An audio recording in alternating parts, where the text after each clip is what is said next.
One of the benefits of having the Discord channel is that we can have game design discussions at any moment during the day.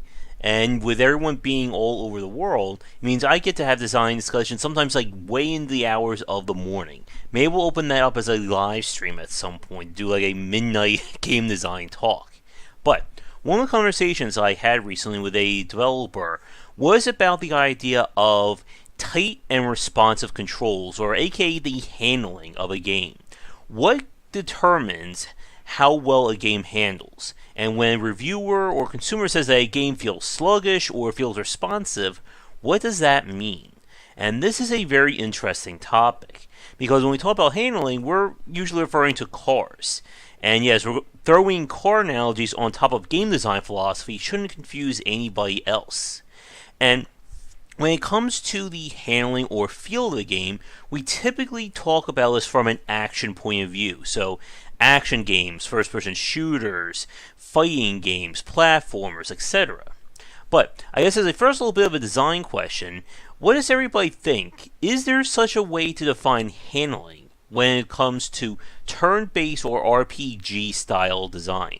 Let me know in the comments below, and I'll probably have another question later on in this video. But we're going to focus on action-based design for this because it's a lot easier to grasp, and more importantly, it's very easy for someone to pick up a controller, get behind a keyboard, and start getting that feeling behind it.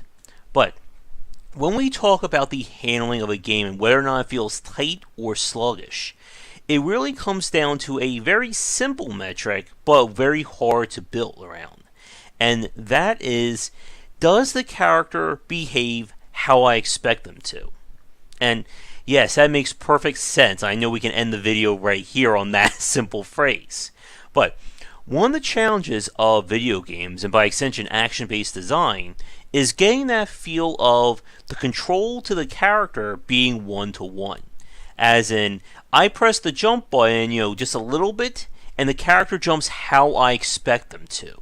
Essentially, what I'm doing on the controller or how I think the character should behave, that's how they should be performing the actions.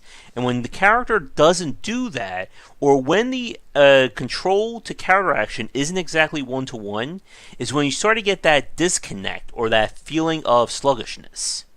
So, if you've played a lot of open world style games or titles that have a lot of context sensitive commands, you may run into that situation where you're trying to get the character to jump up a ledge, but because they're not perfectly stationed there, they're going to just leap over that way.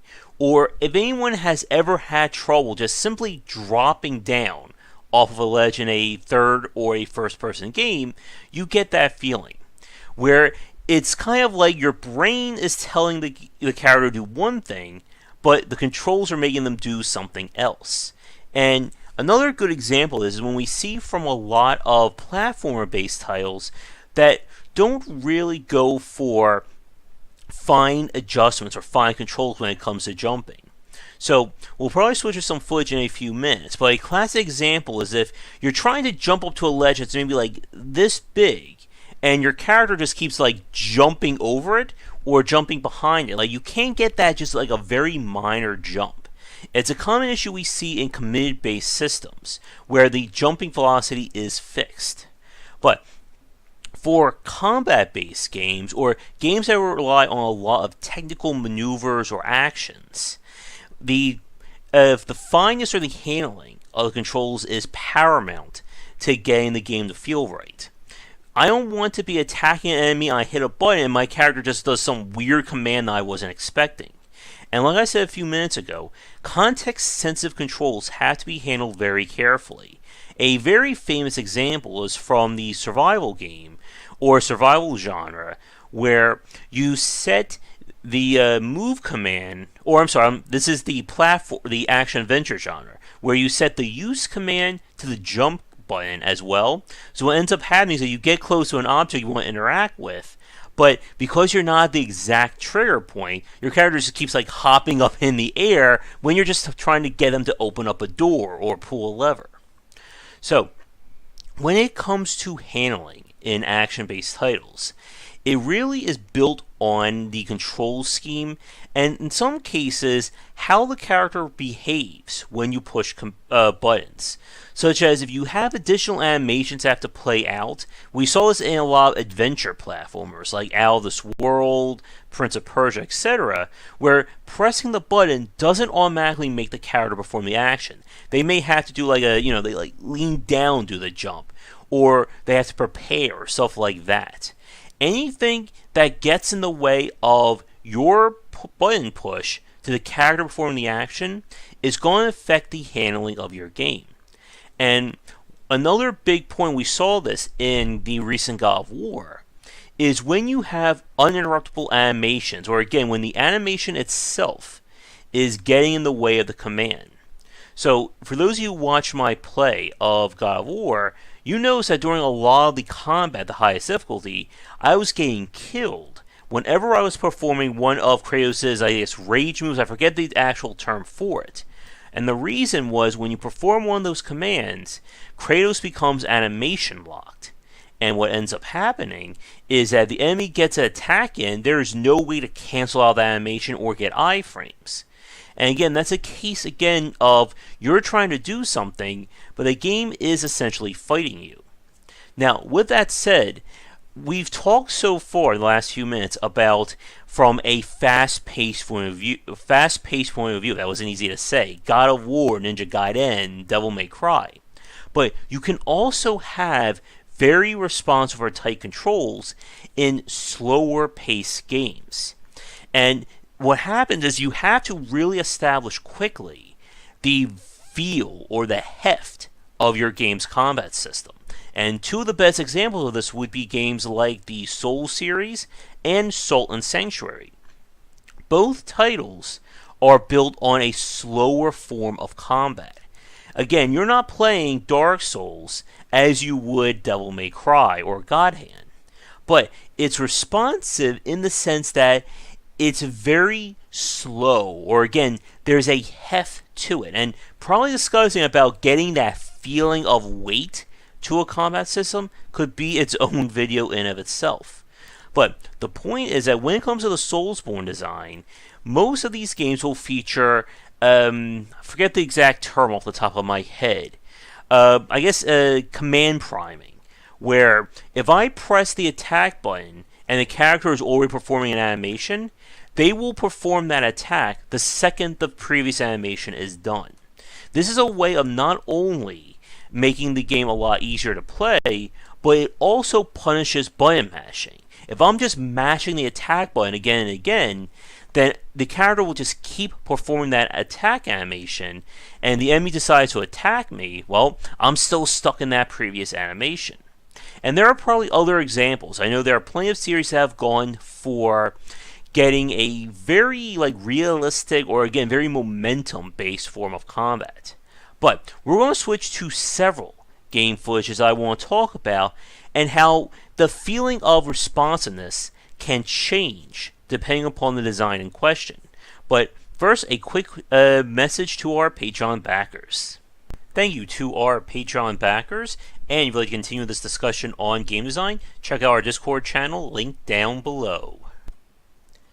As we were just talking about, when it comes to the handling of a video game, it really is built on that almost one-to-one between player impact and game action. Super Meat Boy over here is a really good example of this. You have a very basic control scheme. Super Meat Boy moves and he jumps. We don't have anything else to it. But the game demands a high level of skill out of the player, and by extension, a high level of technicality or motion on the game's character. If Meat Boy over here had, let's say, animation delays every time you try and do anything, it would be a completely different experience and would probably make the game almost impossible to play. With Super Meat Boy itself, this is an example of a momentum or physics-driven platformer. What that means is that Meat Boy's velocity is constantly being affected by the momentum of the character. So it's not like you have only a few fixed ways of moving, jumping, stuff like that. It's constantly being adjusted. And What that means is that as a player, you're constantly having to, in your head, realign or affect or try to envision how Meat Boy's going to respond. Another big point, if you just saw as I was jumping up, that as Meat Boy moves around, he only moves where or when I tell him to. Now, that doesn't sound all that complicated, but we've played many platformers and action games that basically keep the character's momentum even if I'm not pushing the control stick. So what happens is that you're kind of trying to fight the controls. It's almost like if you've ever had to steer a shopping cart where the wheels aren't on right, so when you're trying to push it straight, the cart is listing to the left or right, and you're just constantly have to make that adjustment in your head. Now, the point is that it's still controllable. There's no problem there. But it's that difference between that one-to-one versus fighting the game. And let's talk a little bit about another game that handles things well, and then I got an example of one that you start to see that fighting. When it comes to responsive and tight controls, the harder you make your game, the better your control scheme and design better be, or players just aren't going to stick around for it. And Hollow Knight is definitely a case of a game that got it right. This is another example of a 2D platformer. Instead of it being physics driven, our little bug here, I forget what his name is built on basically set momentums in terms of how high he can jump, what he can do in the air, all the various dashing and wall jumping and all that crazy stuff. And what you're watching right now, this is from basically the game's ultimate challenge. So you're going to be seeing a lot of deaths here. But what makes Hollow Knight work and what kind of makes it fair in that regard is, again, how responsive this character is. He only moves where I tell him to move. He stops the second I stop pressing the button. And that makes things a lot fairer. And if you just saw, I recovered from that fall there. And in lesser games, it always feels like the character keeps moving when I'm not telling them to. With that said, though, a few annoyances, and you're going to see that right here, is with the dash. Hollow Knight's dash is a preset element. Meaning when I hit it, he's going to dash a fixed distance. And what ends up happening is that what makes this part extra hard is that if you don't time it properly, you will either go into the spike you're avoiding, or you're going to overshoot it and hit the spikes that you're trying to stop at. And this typically, again, ends up happening when the player loses control. Another example of these kinds of issues is if you try to tie too many commands to shortcuts or additional functions. If you've ever played an action game, for instance, that has sections where you can dash by either pressing a button or by double tapping left or right, you're going to run into cases where you're going to dash when you didn't mean to. And the reason is that when you're in a high action situation, you're constantly having to adjust your character. It's very easy to press the button or hit that command by accident. And again, this is why you have to be really careful of context-sensitive commands like that. Because again, the key to tight and fine controls is that the character should behave exactly how I envision it in my head. If I'm only tapping the jump button, my character shouldn't jump 15 feet in the air. And I know what you're thinking, that sounds like a joke, but no, there are games that have done that. And we're going to switch to another bit of footage, and I'm going to show you what I mean. Here we have footage of the platformer Family Dog that we played on stream. And despite how cute this dog looks, he is a monster to control and handle. The reason is that he only has 2 jumps. When you're doing this walking jump, he has a very low jump that also doesn't go that far. Instead, if you stand still and hit the jump button, he's going to leap about, like 5 to 10 feet in the air, like right there. And there is no in between between the two jumps.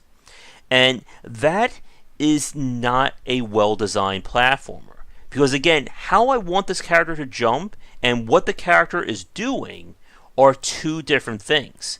And whenever the player has that disconnect, it leads to the controls feeling very floaty or very unresponsive or unresponsive. And this is why a lot of platformers, again, try to make these controls or have different kinds of jumps to compensate for those actions. If I just tap A again, he should jump very small. He shouldn't be, leaping for dear life into the air like that.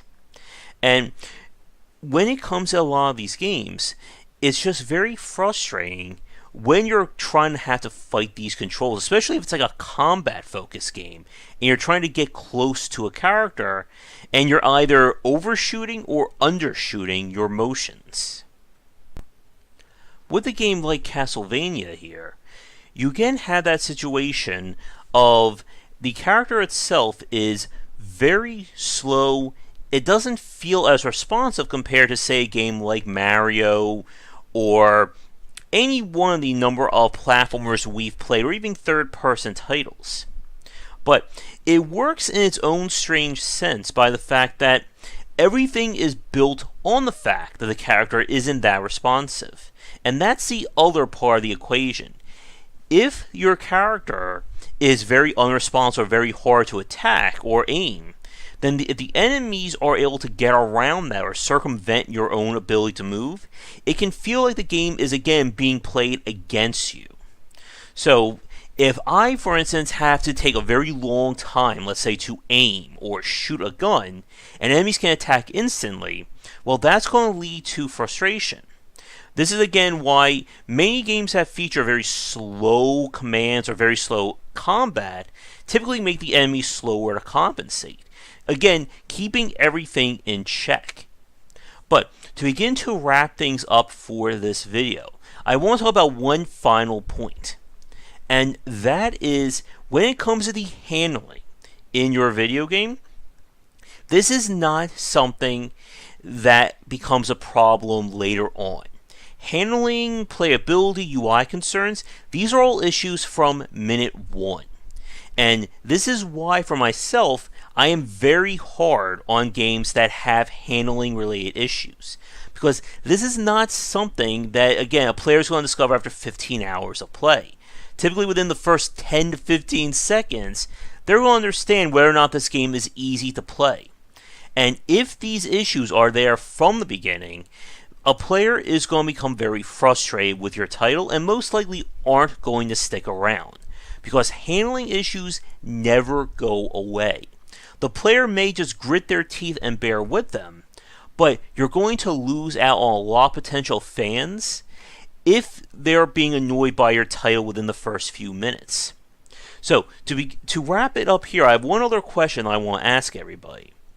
Can you think, or when it comes to the fighting game genre, would you consider those games to be an example of having really great handling? And I know what people are going to say. They're immediately going to say yes, because the commands are very fast, they're very responsive. But for me, I've always had trouble when it comes to playing fighting games, because commands don't always feel one-to-one.